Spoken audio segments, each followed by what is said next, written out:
Hello guys, क्या हाल है आप सबके।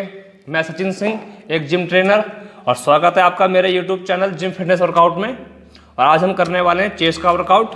और चेस्ट के वर्कआउट में हम सबसे पहला सेट मारेंगे इंक्लाइन बेंच बारबल प्रेस।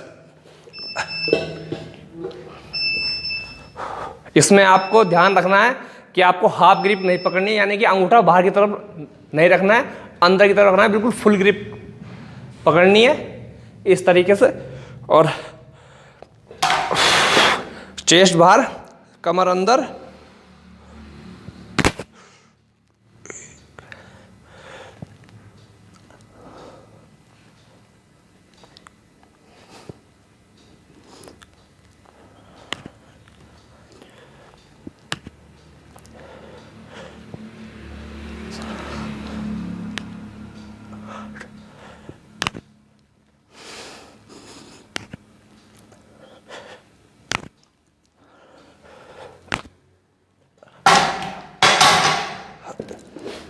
इसके मारने हैं आपको 4 सेट 14 से 15 रेपिटेशन के। और ये हो गया हमारा पहला सेट।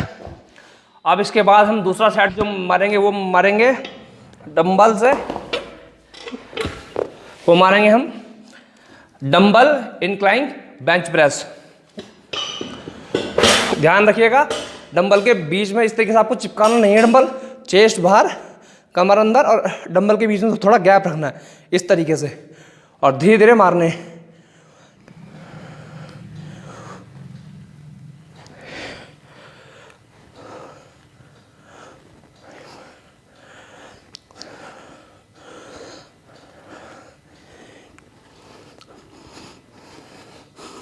ध्यान रखिएगा, आपको चिपकाने नहीं है डंबल इस तरीके से कि आप इस तरीके से मार रहे हो चिपका के। बिल्कुल थोड़ा गैप रखना है इस तरीके से। ये हो गए हमारे 2 सेट। इसके भी आपको 4 सेट मारने 14 से 15 रेपिटेशन के। अब इसके बाद हम मारेंगे तीसरा सेट। तीसरा सेट जो हम मारेंगे वो हम मारेंगे hammer grip incline bench press. यानी जब हम आर्म्स मारते समय हैमर मारते हैं ना, उसी तरीके से मारने ग्रिप। यानी हमारी ग्रिप ऐसी होनी चाहिए इस तरीके से सीधा, ना कि ऐसे ऐसे पकड़ना है। ये बिल्कुल सीधा, चेस्ट बार, हैमर ग्रिप, और ये इस तरीके से। इसमें भी आपको डंबल के बीच में गैप रखना है, चिपकाना नहीं है।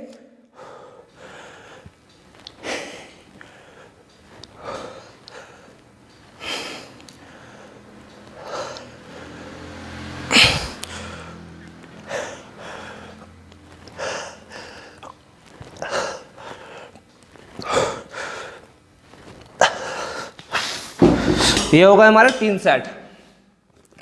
इसके भी आपको 4 सेट मारने 14 से 15 रेपिटेशन के। और बिल्कुल कंट्रोल वे में। ध्यान रखिएगा, आपका कंट्रोल होना चाहिए मसल्स के ऊपर, हाथ ज़्यादा हिलने नहीं चाहिए, और बिल्कुल कंट्रोल वे में धीरे धीरे सेट मारने। और सबसे बड़ी चीज़, मेंटली आपका जो भी आप जब भी आप किसी भी मसल्स की ट्रेनिंग करें, chest, back, shoulder, arm, tricep, thigh, कुछ भी, आपका मेंटली वहाँ पर कंट्रोल होना चाहिए। अगर आप चेस्ट मार रहे हैं तो आपका फोकस होना चाहिए चेस्ट पे, मेंटली कंट्रोल चेस्ट पे चाहिए कि आपकी चेस्ट पंप हो रही है नहीं हो रही है, कंट्रोल होना चाहिए पूरा। ठीक है, हमारे हो गए 3 सेट। अब हम मारेंगे चेस्ट का चौथा सेट इंक्लाइन बेंच पे डंबल फ्लाई। ठीक है, डंबल फ्लाई इंक्लाइन बेंच पे इस तरीके से।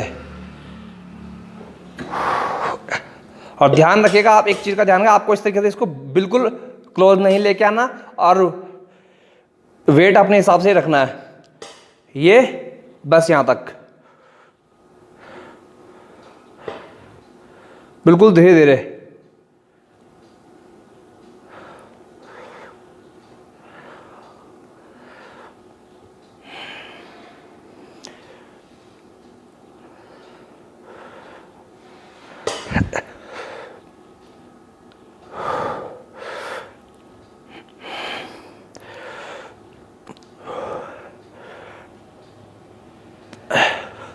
इस तरीके से।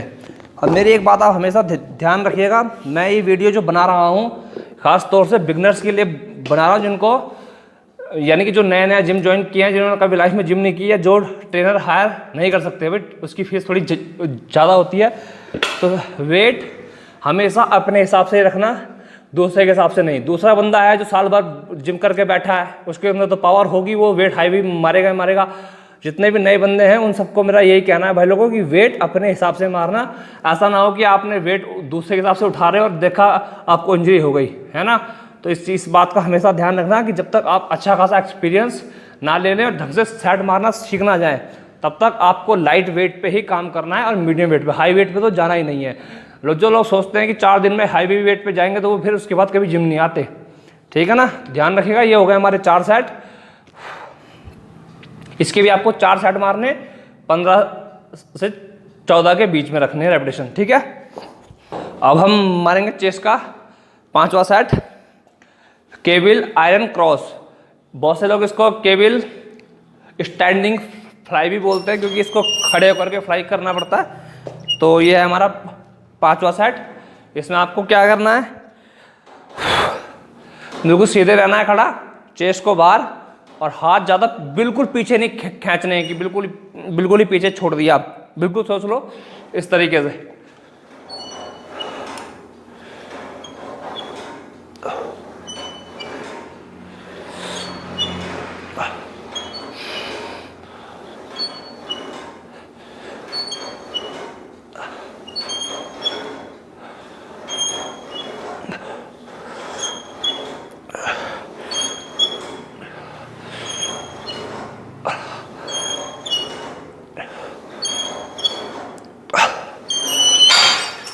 इसके भी आपको 4 सेट मारने हैं और 14 से 15 रेपिटेशन के।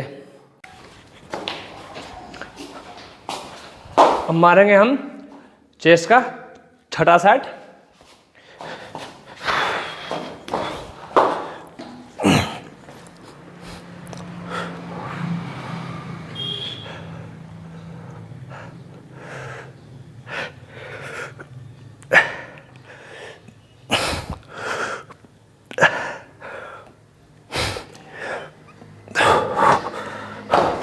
इसके आपको मारने हैं 3 सेट, मात्र 10 से 12 रेपिटेशन के, और इतने काफ़ी हैं। और ये सेट जो अभी हमने मारा, ये हम ट्राइसेप वाले दिन भी मारते हैं ट्राइसेप के लिए, पर ये चेस्ट को भी ऊपर की तरफ खींचता है, तो इसलिए ये सेट भी आप 2 से 3 सेट मार सकते हैं, 12 से 10 रेपिटेशन के आसपास, बहुत इतना।